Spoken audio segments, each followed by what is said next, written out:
અને નિર્દોષ લોકોને હેરાન કરશે તો પ્રજાશક્તિ ડેમોક્રેટિક પાર્ટીની ટીમ જ્યાં હશે ત્યાં અહીંથી ધોકા લઈને જરૂર પડે પહોંચીશું. ખબર રાખજો, આ રીતે સતાવ્યો છે તો બહુ થઈ ગયું, હવે નહીં ચાલે. આજે ગાંધીજી વાળું નહીં ચાલે, નમસ્તે વાળું નહીં. જે ભાષામાં એ સમજશે ને એ ભાષામાં જવાબ આપે. સત્તા લાવવા માટે ગોધરાનો ડબ્બો મારી નાખવાનું, કાબતું કરવાનું હોય તો પણ કોઈ સંકોચ શરમ નહીં.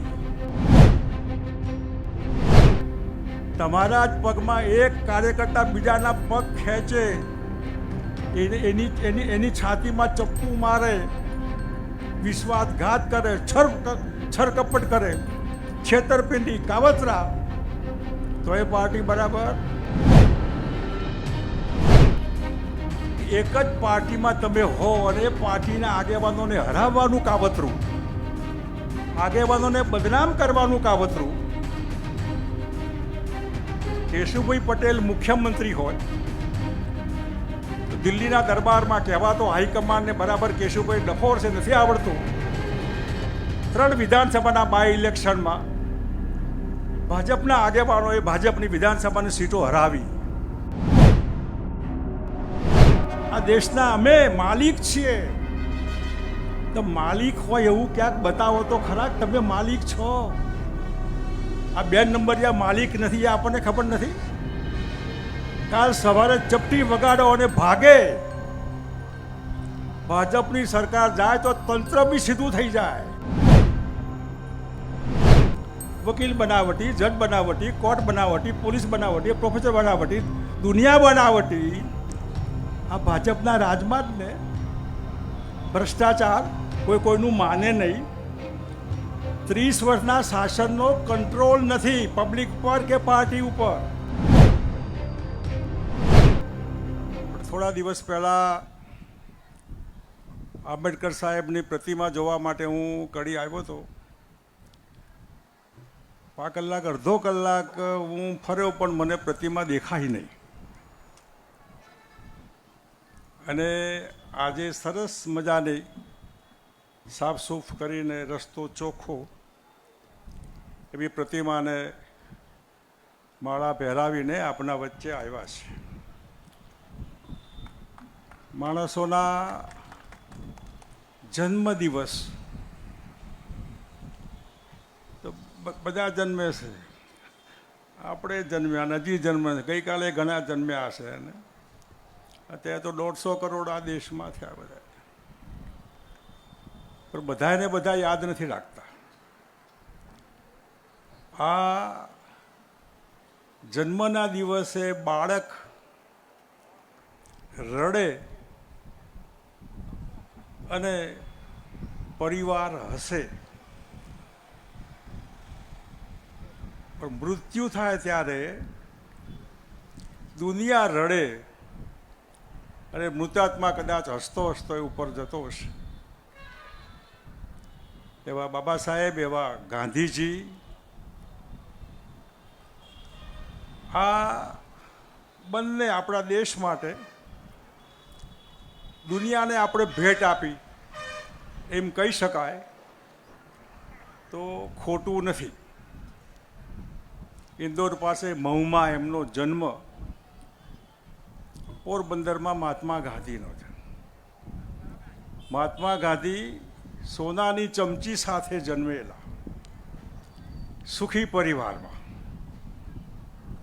અને બાબા સાહેબ દુઃખી, એટલે સમાજમાં જેને કલ્પના બહારનું એ વખતે વીતતું એવા દલિત સમાજમાં, મહાર સમાજમાં જન્મ લીધો. આ ભેદ એટલા માટે તમને કહું છું કે મોહનદાસ કરમચંદ ગાંધી મહાત્મા થાય ને બાપુ થાય, પરંતુ ડૉક્ટર ભીમરાવ આંબેડકર એ મહામાનવ થાય. ભારત જેવા દેશનું બંધારણની ઘડવાની જવાબદારી જેમના માથે આવે, આ અશક્ય, અસંભવ, જેને ભણવાનો હક નથી, પાણી પીવાનો હક નથી. માણસને અડે તો અછૂત અભળાઈ જાય. ઢોરની માફક માણસોને બીજો માણસ એનો વ્યવહાર કરે. તમે વિચાર તો કરો કે કેવું વીતતું છે. હમણાં સુધી હજી પણ ઘણા ઠેકાણે મેલા ઉપાડવાની પદ્ધતિ, હજી પણ ગટરમાં ઉતરવાની પદ્ધતિ. ગટરમાં ઉતારે ને એ અધિકારીને પકડીને ઉતારવો જોઈએ કે તું ઉતર આમાં. આવા સમાજમાંથી જે માણસ દુનિયામાં આખા વિશ્વમાં આટલી ડિગ્રી લીધી હોય, આટલો અભ્યાસ કર્યો હોય, એવો કોઈ માણસ નથી. 32 જેટલી ડિગ્રી કલ્પના બહારનું. અને જાતે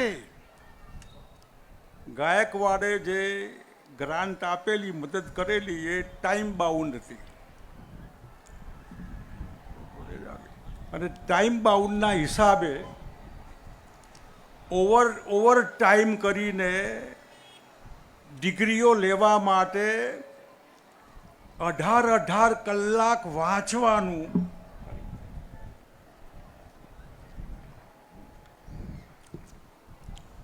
તમે વિચાર કરો, 18 કલાક વાંચવાનું. એમને ઊંઘવાનું નહીં ગમતું હોય? બહાર નાસ્તો પાણી કરીને ક્યાંય જોવા કરવા ફરવાનું નહીં ગમતું હોય? આવું કષ્ટ લઈને આટલી બધી ડિગ્રીઓ લીધા પછી પણ માણસ વડોદરા આવે ત્યારે અછૂત, આ તો પેલા અનટચેબલ, કોઈ ઘરમાં બોલાવે નહીં, પાણી ન પાય, ચા ન પાય, મિત્રો હોય એ પણ. તમે વિચાર કરો, આ હિન્દુ સમાજને માફ ન કરાય ને. અને માટે એમને કીધું કે હું ભલે જન્મ્યો હિન્દુ, પણ હું મારે હિન્દુ મરી ન જાઉં. કેટલું વીત્યું છે ને હજી પણ કંઈ બહુ દૂર છે એવું નહીં. આજે ગામડામાં વરઘોડા નીકળતા નથી ને આજે પણ કોઈ દલિત સમાજનો માણસ મૂછો રાખે તો કોઈને તકલીફ થાય. એટલે આ ધંધા, તમને તકલીફ શું છે આમાં? આ માનસિકતા, આ જેને જમણેરી વિચારસરણી કહેવાય, રૂઢિચુસ્તતા, જેનું શાસન ગુજરાતમાં 30 વર્ષથી ચાલી રહ્યું છે. આપણે સમજીએ કે પક્ષો હોય, તમને પણ એમ થશે કે મેં આ શેના માટે પ્રજાશક્તિ ચાલુ કર્યું. તમારા મનમાં પ્રશ્ન થાય, બહુ સ્વાભાવિક છે. ભારતીય જનતા પાર્ટી એના પૂર્વ જન્મમાં જનસંઘ વખતથી કડીના ગામડા રખડીને પ્રવાસ કરીને બધાના માથે ભગવી ટોપી પહેરાયેલ છે.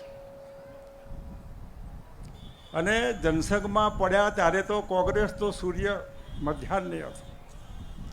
અને પડવું હોત તો એ વખતે હું કોંગ્રેસમાં પડત. પરંતુ મનમાં એક લાગી ગયું કે આ બરોબર નથી. આ કોંગ્રેસના રાજમાં આમ તેમ, આમ થવું જોઈએ, આમ નહીં થવું જોઈએ. તો કાઢો કોંગ્રેસને, લાવો તમારી પાર્ટી. એ વખતે ભારતીય જનસંઘમાં, પછી ભારતીય જનતા પાર્ટી.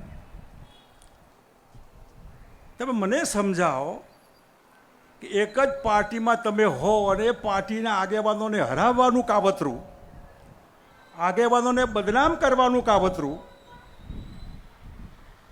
કેશુભાઈ પટેલ મુખ્યમંત્રી હોય તો દિલ્હીના દરબારમાં કહેવાતો હાઈકમાન્ડને બરાબર કેશુભાઈ ડફોર છે, નથી આવડતું. 3 વિધાનસભાના બાય ઇલેક્શનમાં ભાજપના આગેવાનોએ ભાજપની વિધાનસભાની સીટો હરાવી. હું સાક્ષી છું.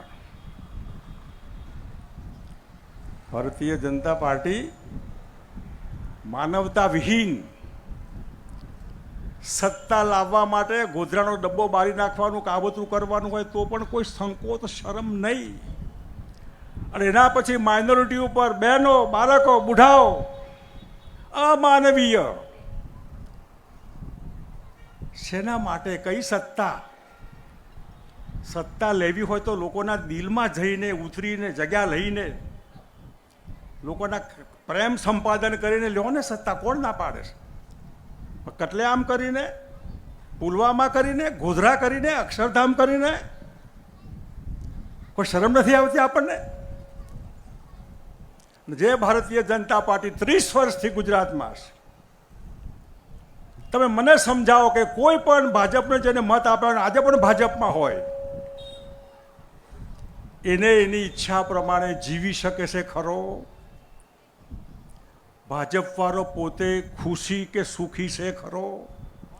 કે એના ઉપર એના જ આગેવાનોનો ત્રાસ છે, ડર છે, ભય છે?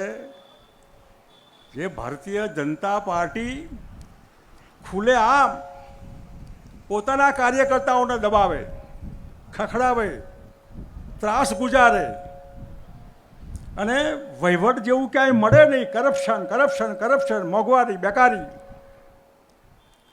એવી ભારતીય જનતા પાર્ટી બાબા સાહેબ આપેલા બંધારણ પ્રમાણે એક પોલિટિકલ પાર્ટી છે. પાર્ટીઓ આવવાની જવાની, આપણે બધા કાયમ છીએ.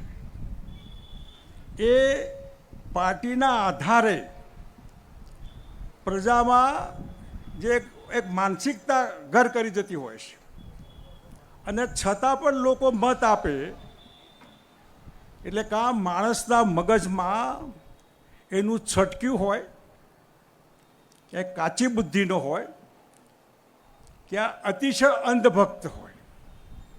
દાખલા તરીકે જો ભારતીય જનતા પાર્ટીને જ હરાવવાનું કામ કરતી હોય,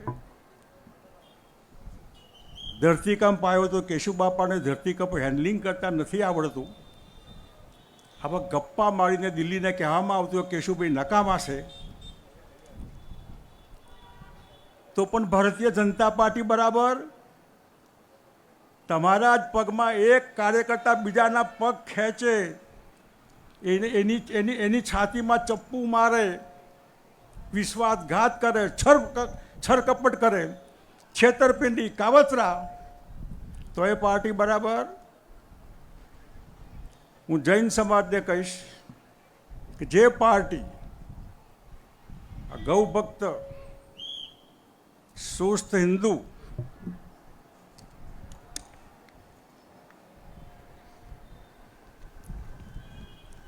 ગાયોને આપણે પૂજા કરીએ છીએ, ગૌ માતા, પણ ગૌ માતા જે કતલખાને કપાય છે, ગાયો કપાય છે, એ કતલખાનાવાળા કરોડો રૂપિયા ભાજપને ડોનેશન આપે છે ચૂંટણી જીતવા માટે, લોકોના મત ખરીદવા માટે. કરોડો રૂપિયા ગાયો કાપવાવાળા આ ગૌ ભક્તો, ગૌ માતાવાળા, ભાજપવાળા, હિન્દુવાળા કરોડો રૂપિયા, 200, 400, 500 કહો એના કરતાં વધારે. ક્યાં કંઈ થાય છે ખરું? અને જૈનો જે અહિંસાના પૂજારી, જૈન સમાજ, ધર્મગુરુઓ, એમને આ ખબર નથી કે ગાયો કાપવાવાળાને આ ડોનેશન ન લેવાય? આ હિંસાવાળા છે આ બધા. ગુજરાત નથી જોયું 2002માં? એમે આ પુલવામા ના જોયું? અત્યારે આ તોફાન ધમાલ થાય ત્યાં તમે નથી જોતા? જે સમાજ અહિંસાનો પૂજારી, એ સમાજ આંધળો થઈને જો હિંસાના પૂજારીઓને મત આપતો હોય તો મને સમાજની દયા આવે છે. કાં તમે એટલા આંધળા છો કે તમને દેખાતું નથી, યા તમે એટલા ભાજપ ભક્ત છો? કોક તો મને સમજાવે આમાં. આ ખેડૂત સમાજ, MSP જે ભાવ, હું ટેક્સટાઇલ ખાતામાં હતો ત્યારે મેં રૂના ભાવ બહુ આપ્યા ખેડૂતો, ખૂબ. કડીમાં હશે બધા આગેવાનો. સવારે મને મળવા આવ્યા, હું ખેડૂતોને કહું છું કે તમે એમએસપી નક્કી કર્યા હોય તમારા નિશ્ચિત ભાવ, સરકાર નથી ખરીદતી, ભેળસેળ ગરબડ, હા ના બીજું ત્રીજું, તો પણ ભાજપ બરાબર. અને જે ભાજપવાળાની ટીમ આખા જીનવાળા હતા, એ જીનવાળા આગેવાનો મને ગાંધીનગર મારવા આવ્યા કે તમે આ એમએસપી ન કરતા, આટલા આ ખરીદી ન કરતા, એમએસપી કાઢી નાખો, તમે કપાસના ભાવ નહીં કરી શકો. આ બધું મેં કીધું ભાઈ મેં આ જીનવાળા માટે નથી કર્યું, મેં તો રૂ પકવતો ખેડૂત, કપાસ પકવતો ખેડૂત, કે તમારા બાપા જે ગામડે હશે ને એમના માટે આ ભાવ વધારે હશે. એમને એમ કે આ શક્ય જ નથી.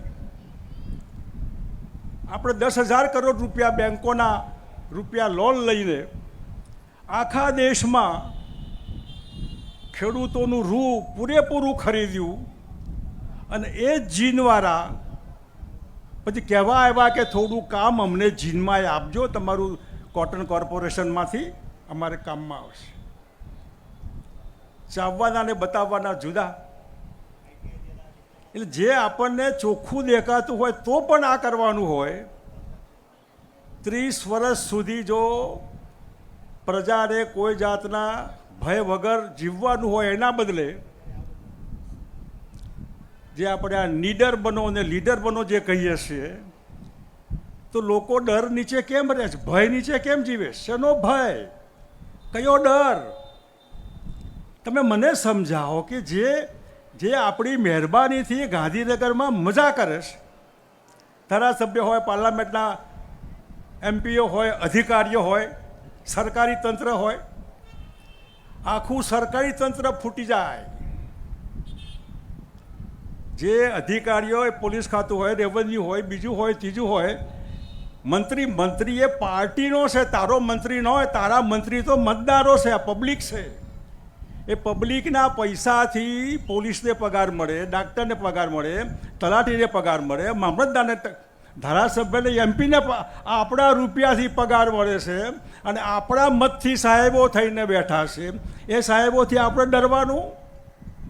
આપણી બીક આ સાહેબ ખખડાવશે એટલે તારે ખખડાવવાના.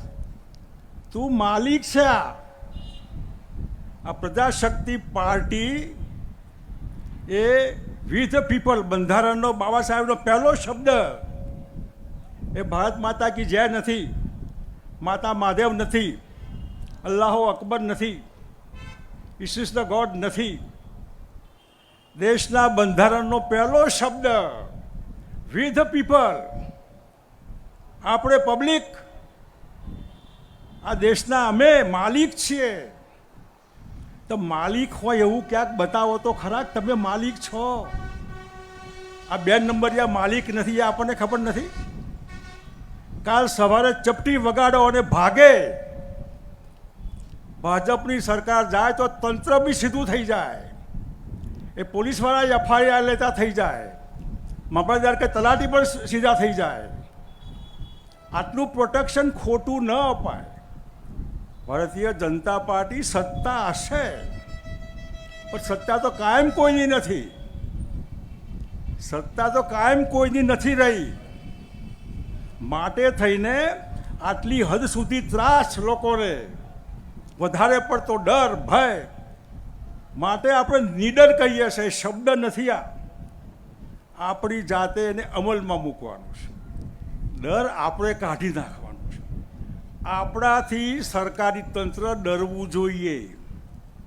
આપણાથી ભાજપવાળા ડરવા જોઈએ કે હવે જો મતદારો વિફરશે તો, અમને મત નહીં આપે તો. અને આ બધામાં છેવટે જે ભારતીય જનતા પાર્ટી જે વાડ ચીભડા કરે, પાર્ટી પોતાના લોકોને હરાવવાનું કામ કરે, બાજુમાં મૂકી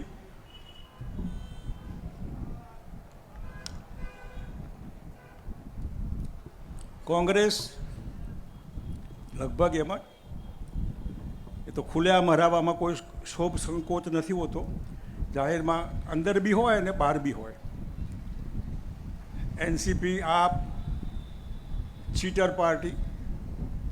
તમે જાહેર જીવનમાં કોઈને છેતરાય નહીં. ભારતીય જનતા પાર્ટી અને પબ્લિકને જાહેર જીવનમાં છેતરી છે. કોંગ્રેસે છેતરી છે, આપવાળાએ છેતરી છે, એનસીપીએ છેતરી છે.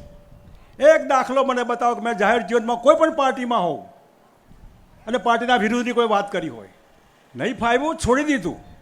કંઈ લેવા નહીં, લેવા માટે છોડ્યું નથી. જાહેર જીવનમાં પડ્યા ત્યારે સમજીને પડ્યા હતા, અને પડ્યા પછી સત્તા તો ક્યાંય નહોતી. સત્તા આવી પછી તમે જો વધારાના થઈ જતા હોય, તમે જો મૂલ્યો ઉપર ચાલતા હોય, તમે તમારી રીતે ધોરણોથી ચાલતા હોય, અને કોઈ બદમાશોને ન ગમતું હોય, કાવતરા હોય, ને કાવતરામાં આખા બહુમતી ભેગી થઈ જાય, આખું હાઈકમાન્ડ બી માની જાય તો ભલે માને. પણ જો હું આમાં આટલું બી ખોટું હોય, બાબા સાહેબના જન્મદિવસે કહું છું, એક નવા પૈસા પર પણ ખોટું હોય તો મને કહો. અને સત્તા કોને કહેવાય, કોના માટે? ધર્મ સંકટના ભાગરૂપે 12 મહિના ખાલી હું બેઠો, 12 મહિના.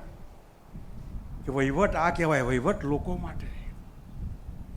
સત્તા અદાણી અંબાણી માટે નોય, સત્તા આઈએએસ આઈપીએસ માટે નોય, સત્તા કરોડપતિઓ માટે નોય. સત્તા તો સામાન્ય માણસ જેને દવાખાનામાં કોઈ એડમિટ નથી કરતું, નથી ડાક્ટર, નવી દવાખાનું. સત્તા એક જે એફઆઈઆર નથી લેતો પેલો પોલીસવાળો જે બેઠો હોય, ઉપરથી દબાણ હોય સાહેબનું. સત્તા નિર્દોષ માણસને પકડીને પોલીસ બેસાડીને જામીન બી ન મળે એના.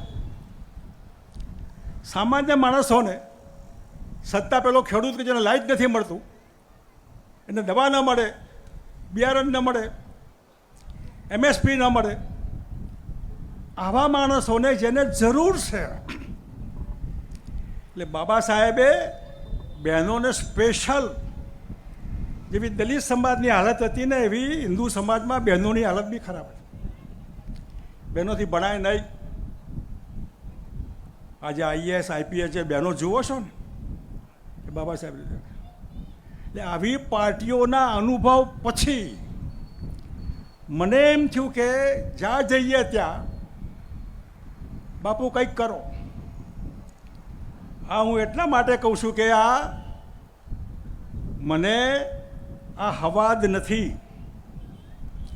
જાહેર જીવનમાં હવાદ અને પક્ષોને આગેવાનો આ મેં જોયા છે અને મેં બધું ભોગવી લીધું છે. પણ જ્યાં જવું ત્યાં આ કેમ ચાલે? જો આને માર્યો, મારી દીકરીની મશ્કરી કરી પેલા બદમાશ લોકોને, અને ભાજપવાળા ખેસ પહેરાવે છે, એને ટોપી પહેરાવે, ફુલાર પહેરાવે. જો પેલો વ્યાજ ખાઉં 10% વ્યાજવાળો, ભાજપની ટોપી પહેરી એને. જો પેલો જમીનનો દલાલ, જમીન લૂંટી લીધી એને.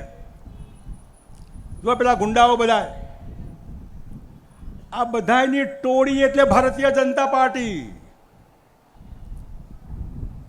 આ ચલાવી લેવાનું. અને એની ફરિયાદ મને થાય, મને ભાજપવાળો ફરિયાદ કરે, આરએસએસવાળો ફરિયાદ કરે, ખેડૂત ફરિયાદ કરે, ઉદ્યોગપતિ ફરિયાદ કરે, બિલ્ડર ફરિયાદ કરે, પેલા કોન્ટ્રાક્ટવાળા. આ કોન્ટ્રાક્ટ સિસ્ટમ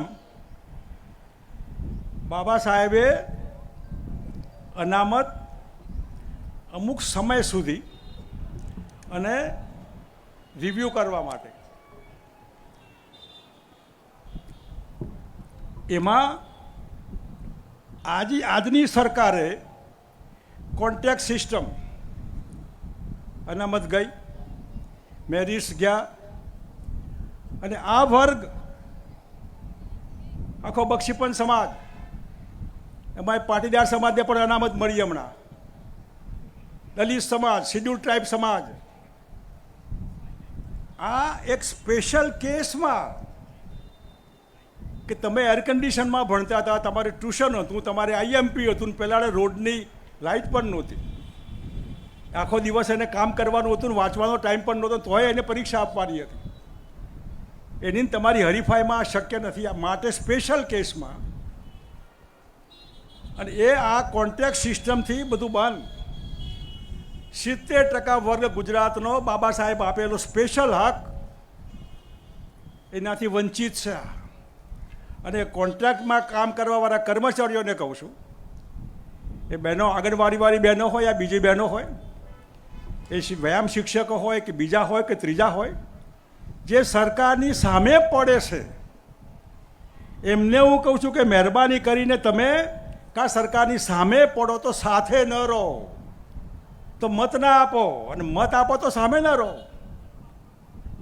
તમે સરકારની સામે બી પડો છો, સરકાર દમ મારે આ કોઈને ફોડી નાખે બીજું ત્રીજું, તો મત સરકારને આપવાના. આંગણવાડીવાળી બહેનો મને ફરિયાદ કરતી કે બાપુ મત ના આપે તો નોકરીમાંથી કાઢી મૂકીએ.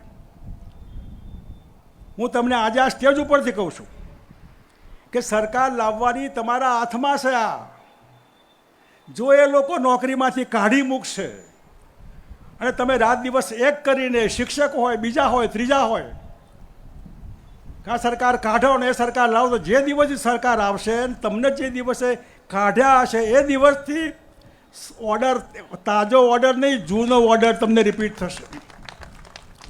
તમે માલિક છો, તમે આ નકામી સરકારને કાઢીને સારી સરકાર લાવ્યા છે.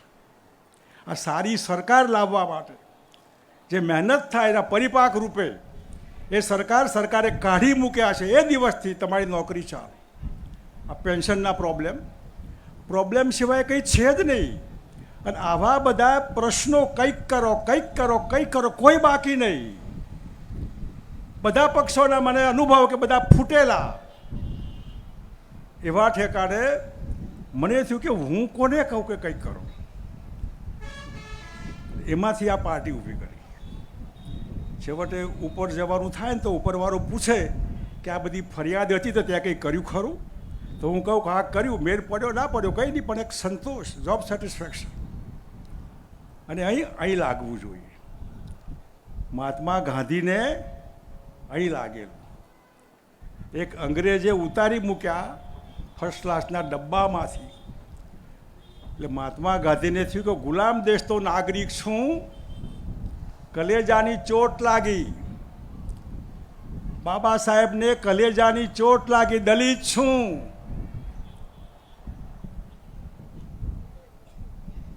આ બધામાં ચાણક્યને કલેજાની ચોટ લાગી. ચાણક્યને થયું કે હું ચોટી નહીં બાંધું, આ બદમાશ રાજાને નહીં કાઢું ત્યાં સુધી હું ગામે ગામ રખડીને એના વિરોધમાં કામ કરીશ, ત્યાં સુધી ચોટી નહીં બાંધું. ગાંધીજીને થયું કે જ્યાં સુધી અંગ્રેજોને નહીં કાઢું ત્યાં સુધી હું સીવેલું કપડું નહીં પહેરું, મજા નહીં કરું. બાબા સાહેબને થયું કે જ્યાં સુધી બધું બરાબર ન થાય ત્યાં સુધી હાશ કરીને નહીં બેસું. હું તમને પૂછું છું કે તમને ક્યારે એવું થાય છે ખરું કે નકામું છે બધું? આ ચોર લોકો છે, બધા દબાવે છે, ખખડાવે છે. કંઈ કલેજું છે ખરું? અહીં ચોટ લાગે છે ખરી? અને આવું થાય ને તો જ પરિણામ આવે, રૂટીન ન થાય. મારે કંઈ ખૂટતું નથી, મારે કંઈ ભોગવવાનું બાકી નથી, પણ જે જોયા પછી એમ થાય કે તમે હેલ્પલેસ છો. હું ખાલી કંઈ ના કરી શકું. ના, હું જીવું છું ત્યાં સુધી દમ મારીને કહું કે આમ થવું જોઈએ ને આમ નહીં થવું જોઈએ. કોના બાપની હાડાવાળી થાય કરી લો, જે થાય કરો. યાર શું લૂંટવાનું છે તમારી પાસે?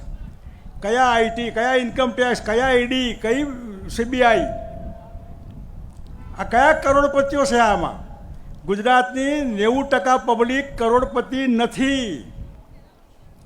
આ કરોડપતિ નથી એને આઈટીની હારાવારી નહીં, ઈડીની હારાવારી નહીં, પોલીસની ભાજપની સારાવારી નહીં, સીબીઆઈની સારાવારી નહીં. અને નિર્દોષ લોકોને હેરાન કરશે તો પ્રજાશક્તિ ડેમોક્રેટિક પાર્ટીની ટીમ જ્યાં હશે ત્યાં અહીંથી ધોકા લઈને જરૂર પડે પહોંચીશું. ખબરદાર, જો આ રીતે સતાવ્યો છે તો બહુ થઈ ગયું, હવે નહીં ચાલે. આજે ગાંધીજી વાળું નહીં ચાલે, નમસ્તે વાળું નહીં. જે ભાષામાં એ સમજશે ને એ ભાષામાં જવાબ અપાય. અને માટે આ 2 બાય ઇલેક્શન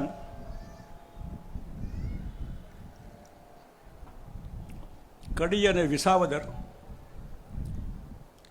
મને થયું કે આમાં કોને ફાયદો ને કોને નુકસાન. 160 જેટલી વિધાનસભાની એક સીટ એ જીતે તો એ શું હારે તો એ શું. બીજેપીને કોઈ ફરક પડવાનો? 160 હોય તો 62 થાય, હારશે તો 59 થાય. સરકારમાં ફેર નથી પડવાનો. કોંગ્રેસના 12 હોય તો 14 થાય, કદાચ ઓછાય થાય. એવા ઠેકાણે આ એક કરંટ, આ એક તમારો માર કડીનો બીજેપીના લોકોને સમાચાર પહોંચશે કે સાવધાન, મતદારોને, પ્રજાને ટેકન ફોર ગ્રાન્ટેડ ન લ્યો. એ માણસો છે, એમને બાળકો છે, એમને પરિવાર છે, મા બાપ છે, એના બાળકો ભણે છે, એને ફી મોંઘી પડે છે, એને એડમિશન નથી મળતા, એને પરીક્ષામાં ગડબડ થાય, નોકરી હોય ત્યારે તકલીફ થાય, દવાખાનામાં જાય તો એને મા બાપ છે, ઘરડા હોય, એના બાપાના બી ઢીંચણ બદલવાનો, ચોકઠું બદલવાનું, આંખોનું પ્રોબ્લેમ, બીજું પ્રોબ્લેમ. ક્યાંથી લાવે પૈસા? આ મા કાર્ડ ને આધાર કાર્ડ ને તો ખ્યાતિ હોસ્પિટલ જેવું નાટક બધું. આ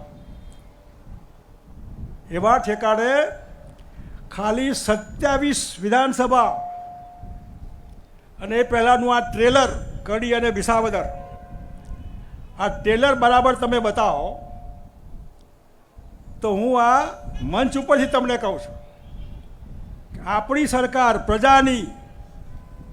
તો ગુજરાતમાં કોઈ પણ વડીલે એના બાળકને 0થી માંડીને પોસ્ટ ગ્રેજ્યુએશન સુધી કોઈ પણ હોય, MBBS હોય, MSc, MCom, XYZ, એને વિના મૂલ્યે શિક્ષણ મળશે. એના બાળકની ફી ભરવી નહીં પડે. સરકારને મા બાપ કહેતા હોય તો મા બાપ ફી ભરે, એ સરકાર બાપુ તમારી ફી ભરશે. એવું હેલ્થ, ડોહા પડ્યા હોય ખાટલામાં અને છાતીમાં દુખતું હોય ને, પણ ઘરની હાલત જોઈને કે નહીં કે મને દુખે છે. અહીં દુખતું હોય તો એ છોકરાને ન કહે, ક્યાંથી લાવે પૈસા? દવાખાને ન જતો એટેક આવીને મરી જાય. માટે હું જે પરિવારની આવક 15 લાખ રૂપિયા, મહિને લાખ રૂપિયા, 12 મહિનાની 15 લાખ રૂપિયા, જે પરિવારની આવક હોય એને કોઈ મા કાર્ડ, આધાર કાર્ડમાં કોઈ કાર્ડની જરૂર નહીં. અહીંનો નાગરિક હોય, તમારું મતદાર કાર્ડ જે હોય પૂરતું છે, એ લઈને દવાખાનામાં તમે જાઓ, એપોલોમાં જાઓ, ઝાયડસમાં જાઓ, જરૂર નહીં સિવિલમાં જાઓ, તમારી સારવાર 15 લાખ રૂપિયા સુધીનું બિલ તમારું માફ. કોઈ ના એવા કોર્ટના કેસ તારીખ પે તારીખ, વકીલ બનાવટી, જજ બનાવટી, કોર્ટ બનાવટી, પોલીસ બનાવટી, પ્રોફેસર બનાવટી, દુનિયા બનાવટી. આ ભાજપના રાજમાં જ ને ભ્રષ્ટાચાર કોઈનું માને નહીં. 30 વર્ષના શાસનનો કંટ્રોલ નથી પબ્લિક ઉપર કે પાર્ટી ઉપર, સરકારી તંત્ર ઉપર સરકારનો કંટ્રોલ નથી. બધા બેફામ બન્યા છે. તમે જાઓ ગાંધીનગર, હું તમને અઠવાડિયું આપું છું, પૈસા આપ્યા વગર તમે કામ કરી બતાવો. તે ભાજપની ટોપી પહેરીને જાઓ તો પણ. એવી પાર્ટી, એવી સરકાર 30 વર્ષથી એકથું કબજો અને પ્રજાને બિલકુલ ભયભીત કરી નાખી. ખબરદાર! એટલે અંગ્રેજો કરતાં તમે મોટા નથી. ખબરદાર છે. એટલે આપણે જ્યારે ખબરદાર કહીશું ત્યારે સમજણ પડશે કે આ ખબરદાર સામે આવ્યું. અને એટલે જ્યારે કડીની ચૂંટણી જાહેર થાય ત્યારે જે તે વખતે બધા કાર્યકર્તા ભેગા મળીને જે પણ કાર્યકર્તાને ક્યાંક બી તમે જવાબદારી માથે લ્યો, એ ઠેકાણે આ વિધાનસભાની સીટ આપણે લડવાની છે. અને એમાં આ બધી વાતો ધ્યાનમાં રાખીને તમને પણ જો અહીં ચચર્યું હોય કે આ બરાબર નથી, આ તો પરિવર્તન કરવા માટે, બરાબર કરવા માટે, ખોટા લોકોને સંદેશો પહોંચાડો, નિર્ભય બનીને, નીડર બનીને લીડર બનો અને સારી રીતે કડીની આ પેટા ચૂંટણી જીતાય એવી હું આપણી પાસેથી અપેક્ષા રાખું છું. બીજેપીનો જે ધારાસભ્ય બહુ ખરાબ હાલત છે, બહુ સારા માણસ, દીકરાની બી નોકરીની આજીવિકાનું ઠેકાણું નહીં. મેં એક ભાજપના આગેવાનને કીધું કે 10-20 લાખ રૂપિયા આપી આવો આના ઘેર. જાહેરાતોમાં કરોડો રૂપિયા વાપરો છો, રોજ જાહેરાત, રોજ જાહેરાત, રોજ જાહેરાત. એક 10-15 લાખ રૂપિયા આના ઘેર આપો ને, એના બેનના હાથને આપી આવો ને જરા. આ માનવતા કહેવાય. અને એવા ઠેકાણે એક સારી રીતે કરીને આ પેટા ચૂંટણી આપણે જીતીએ એ શબ્દો સાથે આપ સૌનો આભાર.